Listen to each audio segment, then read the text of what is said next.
and welcome to CED Talks 2021. We're so excited to have all of you here with us today, and thank you guys for coming out. My name is Rochelle. And my name is Kritika, and we'll be your MCs today. This year, along with our speakers, we'll be spotlighting the impossible. Especially in light of the pandemic, many members in our community have persevered through things that we never thought we'd have to. But through it all, we found creative ways of occupying ourselves and staying in touch with those we love the most. Whether it be picking up a new skill, staying up late watching movies with friends over FaceTime, or adapting to the virtual world with Zoom, we've all done our best to get through these tough times together. Today, we will be hearing from 3 driven teens from our community who, despite the pandemic, have continued to raise awareness on things that they're passionate about. Speaking on topics as varied as mental health, climate change, and physical activity, Kishida, Katie, and Anish hope to battle some of the stigma and misinformation surrounding these topics. In addition, Anirudh and Sambi, our guest speakers, are here to tell you about their experiences being involved in their communities and what that's taught them over the past year. Let's hear from Anirudh, who will tell us about his experiences with community involvement. Our community is what defines us, what supports us. At whatever level you may categorize it at, we are all part of a number of communities, building and growing to further better ourselves. The event that you're about to see aims to promote that idea, furthering our collective understanding of our world. With topics that aim to educate, innovate, and inspire all of us in our community and beyond, the event you see here today will be one of human well-being, using the latest information we have to spread awareness on issues that affect each and every one of us. Today, we have 3 speakers who'll be delving into showcasing the frontier of mankind's technology and using research to display the social implications that they may have on us. Using this platform as a stepping stone for the future, they aim to bring about awareness on a whole host of topics. With these future leaders of our community at the helm, we can all expect a continuation of the great progress being made. Now, I myself have had the privilege of speaking at this event last year, and I can personally attest to the dedication shown by our speakers today. Back then, we were in the midst of the pandemic just starting, with a lot of uncertainty in what the future had in store for us. Yet, the show must go on, and we overcame all of that and persevered on through. I remember when I first saw this opportunity to participate in this event first come up, and my immediate jumping on board to researching and drafting and practicing everything that I was going to say. To me, this was an opportunity to get a voice, a platform in our community to voice my concerns and show the research that I had done. I remember seeing people online, both friends and complete strangers, being extremely receptive to what I was saying and reacting positively about how important the message was.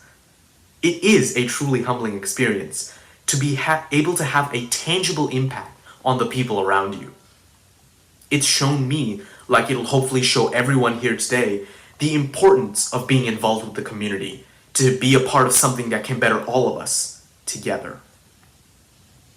Now, after over a year of acclimating and adapting to the stay-at-home situation that we're all so accustomed to, if not a bit weary of already, our event seeks to be a platform of hope and inspiration to all of us.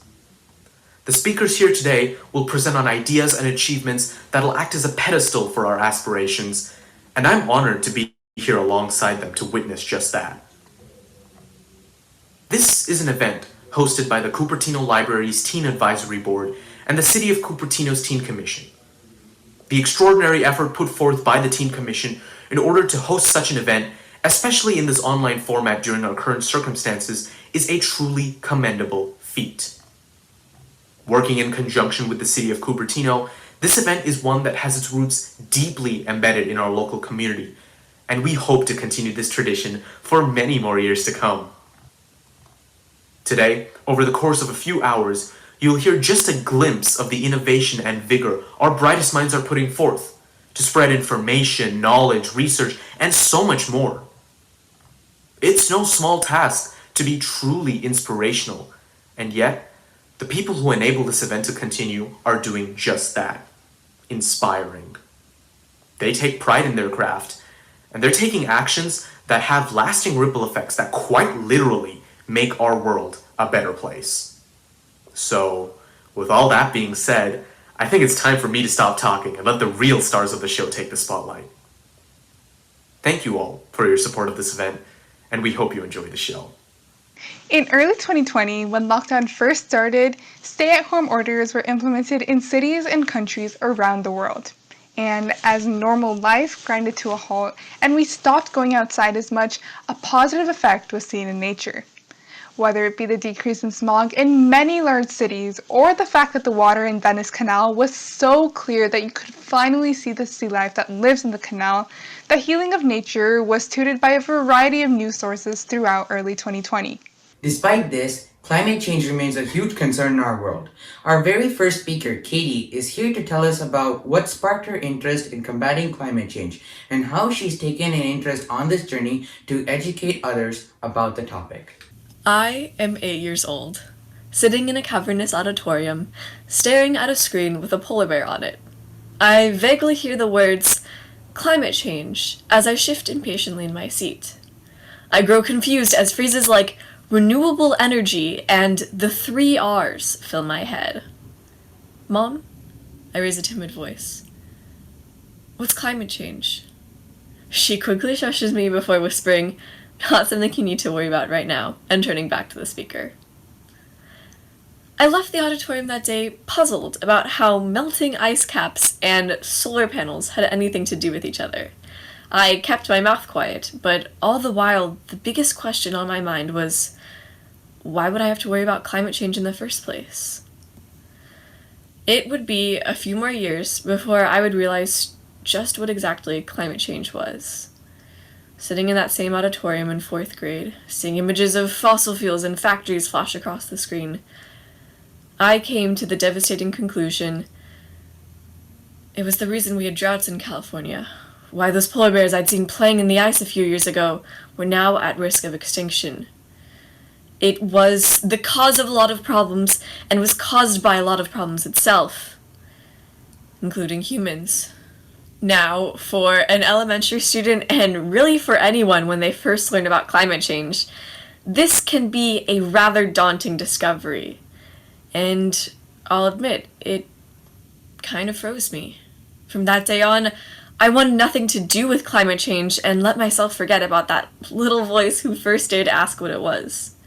I recycled and sorted my trash, of course, but I didn't want to think about why. So I fell silent. Global warming was this looming shadow that I just did my best to ignore. As the years went on, I began to become more aware of the news and experienced firsthand the devastating effects of the California wildfires. As my school shut down PE and barricaded students in classrooms, climate change became harder and harder to ignore. By the time I entered high school, I was done being afraid. I was fed up with letting the world go to waste without doing anything. The voice that I'd found many years ago back in that auditorium had gone silent now for almost half a decade. I didn't remember how to use it, so I looked for ways to help me remember. And I found my school's green team. It was pretty startling at first, but getting my feet wet in environmental activism was all I had to do to find that my entire life had begun to change. I started going to beach cleanups, learning about sustainable living, and I even co-planned a tree planting. All the while, I felt my voice growing louder. I couldn't help but think about why I hadn't done this earlier. There was a spark that had ignited in my spirit, but it had always been there. I just hadn't had the fuel to light it. I ended my freshman year having come to an important discovery. There's no such thing as a bystander when it comes to combating the climate crisis. We're all a part of the problem until we consciously decide to raise our voices and take action. Now, one can use this voice in many different ways. Action can come in many different forms. This past year, I've had the opportunity to explore one side of action that I believe is one of the most important: education. This year, I've had the opportunity to teach my local elementary schools about climate change. During a typical presentation, my group and I begin by explaining what climate change is, how human action is causing it, and the effects it's having on the world. We do our best to use relevant examples like the heat waves in California and the droughts we're perpetually in. At this point in the presentation, I'll usually take a moment to scan the room. And every time when I look into these kids' faces, I see a younger version of myself, the version that was paralyzed with fear. Of course, we don't end our lesson with fear. We end with opportunity. We go on to describe sustainable daily habits and highlight solutions that individuals have employed together. This is my favorite part of the presentation because I get to see 20 scared little faces light up with hope. I can almost see their mind opening up to the future we all need. The future where we spotlight climate change, making it less than impossible. I've gotten to do this over 30 times now, and I must admit, going to these classrooms has been one of the highlights of my year, even if the visits are virtual. Not only that, but an important thing it's helped me to realize is that not only is it super easy to be a climate upstander, but it's also super easy to help others be climate heroes too. Of course, I understand that my mark thus far has been small. A couple hundred kids spread out across just 2 elementary schools hardly creates a dent in the Bay Area, let alone the country. But I also recognize that this is where change must begin. We must start small and build up from there, changing mindsets as we go along and eventually changing our community. My hope for the future is that I won't be alone in this journey, that through the combined efforts of many, change won't just end in a city but will perhaps even impact the world. Now, this chosen avenue is one of hard work and slow progress. But teaching young people is especially critical when it comes to combating the climate crisis because not only will they be the ones most impacted by the long-term effects of climate change, but they're also the ones most capable and open to stopping it. Studies are beginning to show that a greater majority of young people in the US are recognizing climate change as the serious threat it is, and are voicing the fact that our country has not done enough to stop it. No matter their political beliefs, from Republicans to Democrats, people across the nation are starting to take action in their lives and joining movements to encourage sustainability in others. I've observed this myself and heard it from others too. No matter their political beliefs, it's almost impossible to distinguish one's political ideology by their views on climate change. And this, I believe, is indicative of a larger theme. Climate change shouldn't be a dividing issue, but rather one that we can all come together on. And while this is great and so hopeful to witness, if we want to keep this trend alive and growing, the fight does not end here. As the country becomes more polarized, we can't let global warming become a political issue in future generations. This is an everybody issue, and getting as many people as informed as possible will be our best chance of ensuring long-term change. By emphasizing the value of environmental education in kids, we give them the opportunity early on to take the journey it took me years to complete. To realize that climate change is a serious issue, but that we as individuals are more than capable of stopping it, no matter our personal beliefs. So, let's empower rather than divide, unite our voices and conquer rather than fall into pieces. Of course, we don't all have to make it our life's work to protect the environment, but we can all be climate heroes. Looking back to my 8-year-old self, remembering how confused I was, I wish there had been someone to teach me that yes, the world is not a perfect place. Climate change is just one of the many problems it faces. But that doesn't mean the world is empty of hope too. It really only takes the actions of one voice to ignite and inspire change in many. It only takes one hero. So, before I end, I have a request of you. Be a climate hero. Be that voice. Even if you think you're too young or no one will listen to you, decide today, right now, to change one thing about your life in order to be more sustainable. Need more motivation? Answer this for me. How do you want to be remembered? As the person who sat around, acting as if the world was okay, acting as if it wasn't crumbling behind polarized politicians? Or would you want to be remembered as a soldier in an army of strong, united voices who, through their own determination and love for the planet and those on it, fought for a future that you knew everyone deserved. Be a climate hero. Don't know how? Ride your bike instead of driving. Transportation accounts for over 20% of the United States' carbon footprint and over 40% of California's. Try choosing a vegetarian meal once in a while. Animal agriculture consumes over 74 trillion gallons of water annually. No wonder California is always in a drought. At the very least, use metal utensils instead of plastic. Or better yet, join a tree planting or a beach cleanup. Heck, maybe even give a public comment at your next city council meeting. The opportunities are endless. I would like to end with a message we give to our students at the very end of our presentation. And if you haven't really been listening to me at all, I urge you, especially if you are a fellow high school student or maybe someone even younger, to at least listen to this part, because I think it perfectly summarizes my reason for being here with you all today. It's a little cheesy, but it goes like this. There are over 7 billion people on this planet. What does that mean? Well, if we all did one little thing every day that was just a bit more sustainable, like riding our bikes or bringing reusable grocery bags to the grocery store, Earth would be a completely different place. Every action we take, every time we raise our voice, that adds up. And together, we will change the world. Thank you. Many of us have scaled back significantly on the time that we spend on our feet in the past few months. Whether it be doing work or school from home, having to quit a sport, or simply not spending as much time waiting in line, getting groceries, or going on walks, we spend hours on end seated. Our next speaker, Anish, is here to tell you about the dangers of this lack of physical exercise and some simple solutions to get yourself moving again.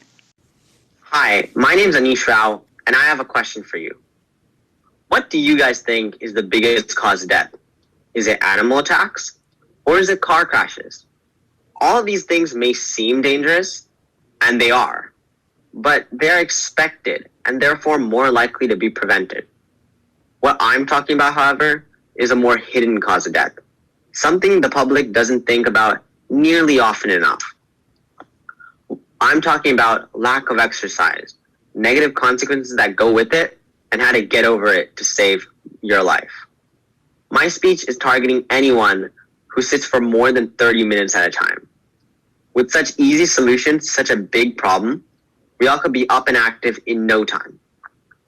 This topic is especially important now because we've been stuck at home for over a year, and this situation that we've been put into is having a bigger effect on us than we truly realize.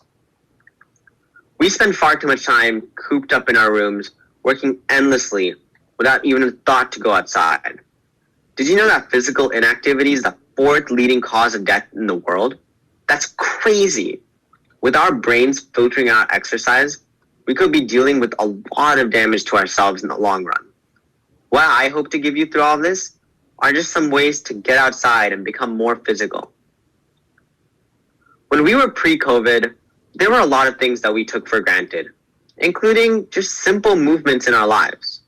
When the small walks in between classrooms and the simple shuffle in everyday school were completely removed, we weren't prepared for the challenges that we would face. When the small walks were removed, it was originally meant to be the greatest thing that ever happened to us, and it definitely felt like it. But what actually happened though, was our physical activity was put to pretty much absolute zero, and that had a huge impact on our health. Did you know that if you sit for more than 90 minutes at a time, it doubles the risk of premature death? Even during lunchtime in school, we still walked and ran around a fair bit, and now the most we are doing is just going to our dining table and eating lunch. Now I get it. With the prospect of no work waved in front of our faces due to quarantine, it would be really hard to not take up that offer. Strangely enough, even though I did take up that offer and I was definitely enjoying it, my mom and my dad kept pushing me to go outside and just go for a walk. I didn't get it. Why would I go outside and do work when I could just stay in the comfort of my chair in my home? What I didn't realize was just how much it really changed my life. I didn't know how much I needed this. The average person sits for around 6.5 hours a day. It's even higher for teenagers, going up to almost 8 hours a day. That is a third of a teenager's day on a chair. It is recommended that the average person should sit for no more than 4 hours a day. This is a fact that most people are unaware of, and is part of the reason we think it's okay to just sit all the time. There are so many tiny things that we brush off that add up to huge amounts of time spent on a chair or a seat. Even a 30-minute commute to work turns into 1 hour of just driving to and from, sitting on your chair. Now, I know that there are some things that you can't give up in everyday life, such as, going to work. But by doing some exercise, you can try and cancel out the effects of the time spent on the chair. There are so many alternatives to sitting in a chair for long periods of time. Instead of sitting to do your work, do it standing. This will keep you from completely relaxing on a chair or a couch while not disturbing your work at all. Also, try and work with or around someone else. This can help with keeping you company, and it'll also help with you moving around more and interacting more. Without them, you could have little to no motivation to keep working. What I try and do is go and sit with my family when I'm working, because I still get to socialize and move around a fair bit while not affecting my work at all. Neurologist Wendy Suzuki says that exercise can boost your mood in your everyday life. Sitting in a chair all day can be very depressing, can also lead to affected social life and mental health. This in turn can affect your work ethic and how you spend your time with others. But how do we spend our own days? We sit for virtually all of our tasks in life with little time to get up and take a break. For adults, it's commuting to work, sitting in a seat, only to end up sitting again at their jobs. For children and teenagers, we sit the whole day in class, only to end up sitting again for homework, gaming, or extracurriculars. This greatly increases pressure on your spine, which can increase your chances of premature death by almost double the amount. To eliminate these potential risk factors, you should on average walk a total of 15,000 steps a day, or stand for just 7 hours a day. A huge chunk of this tremendous walking goal can be taken out by just going for a walk. With such a huge goal to reach for walking, there has to be some way to track all of your potential progress while still keeping your motivation. For that, I suggest a Fitbit. This is such a small thing, but it motivates me to keep walking to reach a goal of over 15,000 steps, which I set myself. This is already beating the recommended amount of steps per day. When I first got the watch, I set the amount of steps to be at 10,000 steps. Now I know what you're saying. That's really far off from 15,000. So why'd you set it at 10,000? But before I got the watch, I was doing very little steps overall. And so this was already a big jump for me. This watch helped me take steps I was comfortable in when I was just starting off. The best part is that there's so many alternatives to Fitbit. You can use an Apple Watch in the exact same way as Fitbit. And if you don't have one of those more expensive watches, you can use a lower one, which will only track your steps, heartbeat, and other simple exercise.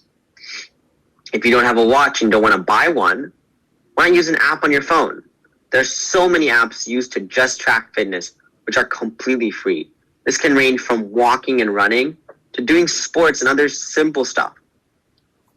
When you have these tools, it's extremely beneficial to go for a 30 to 60 minute walk a day, and it's very easy to do. This type of simple exercise can add years onto your life with very little physical effort. I used to think it's extremely hard to go for an hour-long walk every day, but you can play your favorite podcasts or songs and just not think about it. Now, I want to introduce something called temptation bundling. This is basically where you combine two tasks to make it more efficient and incentivizing. Since we're using podcasts and walking, a great example of this is you can only listen to podcasts when you're going on a walk. This will really help you because you want to go on walks more because you want to listen to your podcasts. So you'll be looking forward to it every day. Even better, if you're going for a walk anyway, why not bring along a friend? Doing this will not only boost your own health, it will boost the other person's health as well. Also, this will also encourage you to do more and walk more. The presence of another person motivated me, and it can motivate you to keep walking, with the added bonus of just some simple conversation. Just the other day, I went for a walk with my friend, of course, wearing a mask. And I didn't realize just how much we had walked in that time until I checked my watch. I'd only been walking for around 40 minutes, and it raised my step count to almost 10,000 steps, all while I was having fun and not noticing it. However, exercise does not have to be forced. There are so many ways to keep active while still having fun. Although running and going for a walk are excellent ways to have a healthy lifestyle, you shouldn't think of it as a chore or something you're required to do to keep up your health. There are so many fun things to do that will benefit you tremendously in the long run. A great example of this is take up a sport. Sports incorporate running and socializing with other people, all while still having fun. Also, if you're doing a sport, you can easily spend many hours a week on it and not get bored and not lose motivation. I myself swim. And at first, maybe it was a little hard to come to practice sometimes. But in absolutely no time, I got incredibly into it. I started to love to see the water and come to practice. I had friends that I would talk to in that class, and it would just be so much fun every day with time flying. Now, I'm talking specifically about swimming, but this could go for virtually any other sport. Swimming is a mostly individual sport, so if you're taking up another sport that is a team game, you'll have tons of people to talk to and make lots of friends, all while doing exercise. There are also tons of interactive games and apps that will keep you moving in the exact same way as sports. If you don't like sports, and if you can't do sports, this is for you. A great example of this is Pokemon Go. This game was insanely popular a little while ago, and it required you to go to different places to collect Pokemon to add to your collection. Since this was such a popular game, it had over 800 million downloads, and that meant that tons and tons of people were going for potentially quite long walks every day to just capture Pokemon. The best part about this is that with all of our differing interests, Pokemon Go isn't the only augmented reality game around. There are tons of different games that will yield the exact same purpose, suited to your interests. To finish off my speech, I hope that I gave you at least one way to make your lifestyle healthier and better. I truly believe that anyone can implement at least one solution that I mentioned today actively into their lifestyle without changing too much. To connect with the beginning, this problem is vastly underappreciated, and what I hope to give you throughout this speech is just raising awareness towards this huge problem and just offering solutions that will benefit you in the long run. Thank you for listening.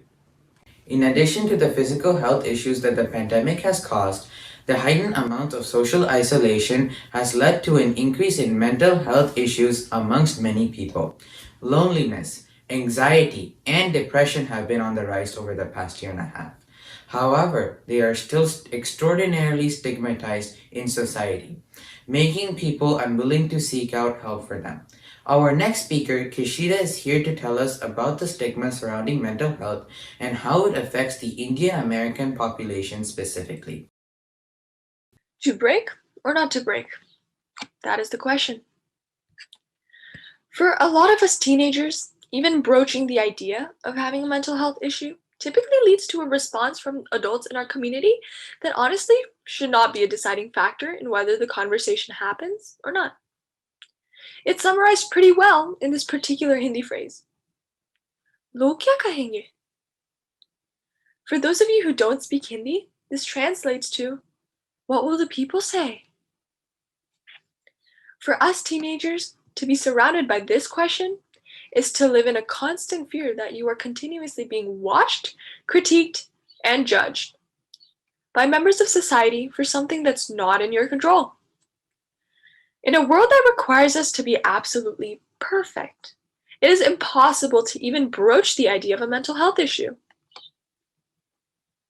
To put this into perspective, America is actually one of the few countries where it would, theoretically, be a lot easier to have this conversation. For example, within our youth, us Indian Americans are no stranger to mental health disorders. Unfortunately, we're also the population least likely to reach out for help. Isn't that interesting? In a study released by Asian and Pacific Islander American Health Forum, they found that young South Asian American women have a higher rate of suicide than the general US population. Adding that family conflict, anxiety, and stress were precursors to depression and suicide in this community. There seems to be this reluctance to accept struggles that many of us have. Logically, the biggest reason for that is that our culture doesn't provide the healthiest climate for us to be able to speak out and speak up for ourselves. The pressure of fitting a U-shaped mold in society is astonishing for our population, and it's also often the reason we don't speak out. This leads us to feeling like imposters in our own body. Let's be realistic for a second. It's understandable that older generations didn't grow up in a community where mental health was something that was talked about or that they could outright approach each other for. The thing is, though, the way our society is heading, newer generations need to learn to speak out and share their struggles before it has irrecoverable consequences, ranging anywhere from the destruction of relationships to unsuccessful careers to, in extreme cases, deterioration of people themselves. Now, the best solution I can see is that we, as a community, need to educate not only the current generation, but our community elders as well about what is really classified as taboo and what is simply being human in society. There is an idea that some hold that some adults are just not built for these kinds of conversations. Let's play the devil's advocate for a second here. Their generation did grow up in a society where most of what mattered was if they had food on the table, what your future was going to look like, and what you studied. Additionally, it can be hard for some parents to let go of the image they have of their child. Mubina Reef for The Future magazine said that some parents love the version of you they have embedded in their mindsets, the embodiment of a perfect child. Be great at religion, devotion, obedience, ethics, and so on. This is understandable. There is often an adjustment period when you learn something new about your loved ones. And if our parents don't have experience dealing with the subject, how can we expect immediate acceptance?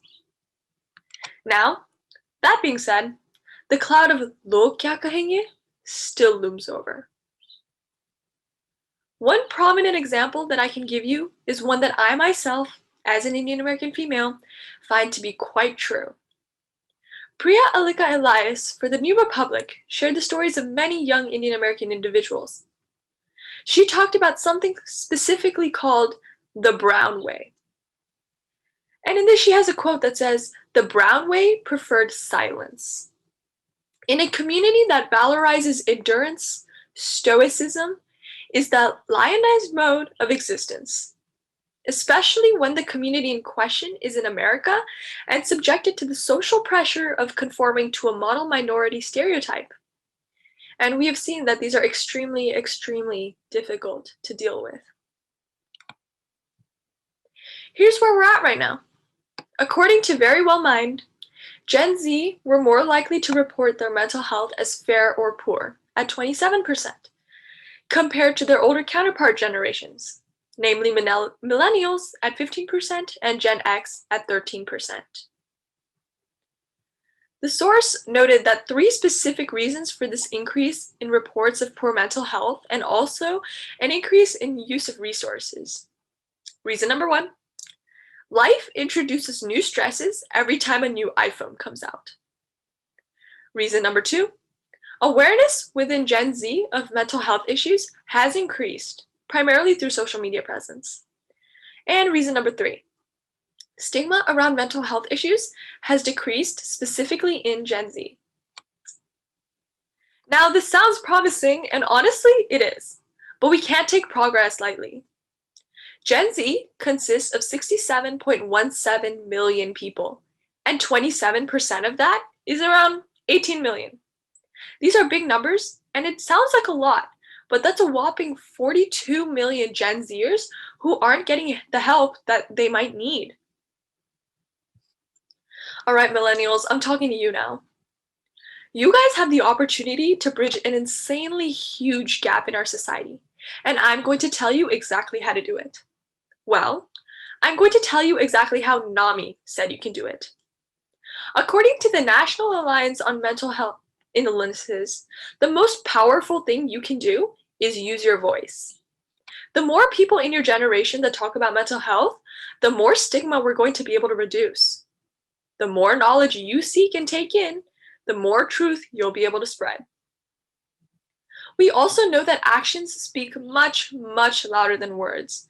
So please lead by example. If you recognize you need help, please go to therapy. Take care of yourselves and stay aware of how you and those around you are feeling. This alone can have such a powerful impact because people look up to you, and seeing you take those steps are going to help those people do the same thing.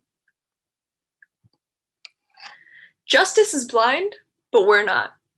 What does justice look like for us? The most important thing we can do to bring justice to this issue is to educate. We cannot be expecting responses from groups that really don't understand what's going on. We also can't force people to keep their struggles and pain inside forever solely to satisfy society. Our community needs to be better, get educated, and learn to start offering support to the people who are brave enough to seek it. It is hard to seek, and to describe, and to understand any pain that is not physical. So, we must teach our community to normalize it and allow its members to be comfortable and find help for their struggles. So, do kya kahenge? Well, instead of asking what they're saying, we should be talking about what people should be saying. We need to realize that it's not Gen X versus the adults, but us all against the problem. And the problem is that people need to realize and recognize the double standard that they hold when it comes to getting help. When we get hurt, we break a bone, we fall sick, we go to the doctor. Why? Because our health matters. Something is wrong, and we need that help to feel better. So, when our hearts are hurting and our minds are clouded, why is it so wrong to go to a doctor and to want to feel better? That means what people are saying should be, you are seen, you are heard, and it is okay to get the help that you need and deserve to be the best possible version of yourself. Thank you for listening. Guest speaker and the final speaker tonight, Samvi, is here to tell you about her experiences with community involvement and what lessons she's gained from these experiences. Every generation has a part to play. We, being Generation Z, are in unique positions due to the democratization of information thanks to social media and the internet. We are the first generation that has been fortunate enough to experience certain events and circumstances ahead of time. We are the first generation. We are the cusp of a generation that wants to make impactful changes in society. According to youth.iv, civic engagement involves working to make a difference in the civic life of one's community and developing the combination of knowledge, skills, values, and motivation that make that difference. It means promoting the quality of life in a community through both political and non-political processes. We as Generation Z truly adhere to these. There's a feeling of liberty in owning your voice. To share my personal experience, a team of 3 girls and myself noticed that in our school of 17 water fountains, there was only one functional hygienic fountain for approximately 1,200 students. And this is where the issue of dehydration arose. After doing some more research, we found out that dehydration caused less focus during school due to headaches and heat injury.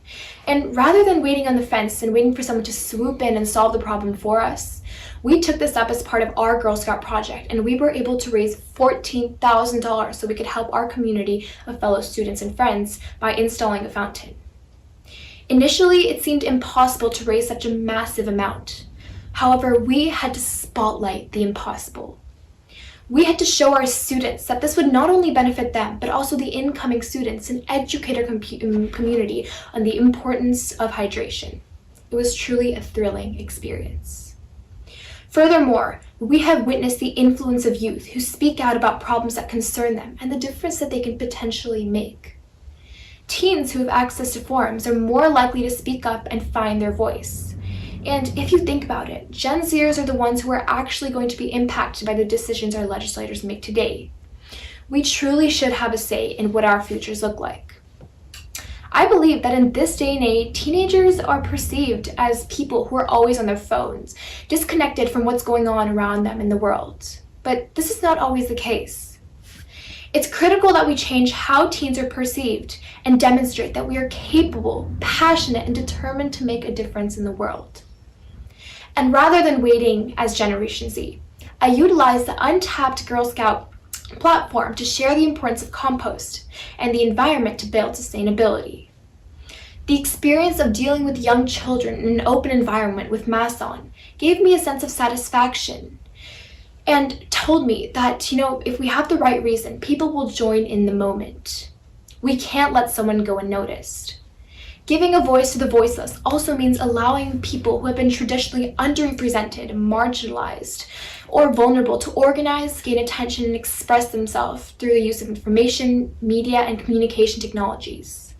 The internet, Facebook, Instagram, and even this amazing CED platform are only a few of the resources and channels that have been said to give expression. So together, with our voices, with our actions, and with our ability to make things happen, we as Generation Z can make a world a better place, one step at a time. As our time together draws to a close, we would like to thank each and every single one of you for joining us here this afternoon. Our organizing team has worked hard over the last couple of months to set up this event, and we truly hope that you all had a good time. We'd like to shout out Matt Lorenzo, Danny Mestizo, and Kang for all the support that you've given our organizing team over the past few months. As CED Talks comes to a close, we wanted to recognize our team that has been working non-stop behind the scenes to make this event possible. Working since February 2021, our team greatly appreciates the support that we are receiving from our wonderful Cupertino community. We would like to give out a special thank you from our team, from the Cupertino Library's Teen Advisory Board, and the City of Cupertino's Teen Commission. To our sponsors, the Cupertino Library, the Friends of the Cupertino Library, and the City of Cupertino. Our event coordinators, Mr. Matt Lorenzo and Mr. Danny Mestizo. And our speakers. We wanted to say a huge thank you. Thank you. Thank you for joining us here tonight. On behalf of our whole team, we hope you all enjoyed our show. And we look forward to seeing you next year for CED Talks 2022.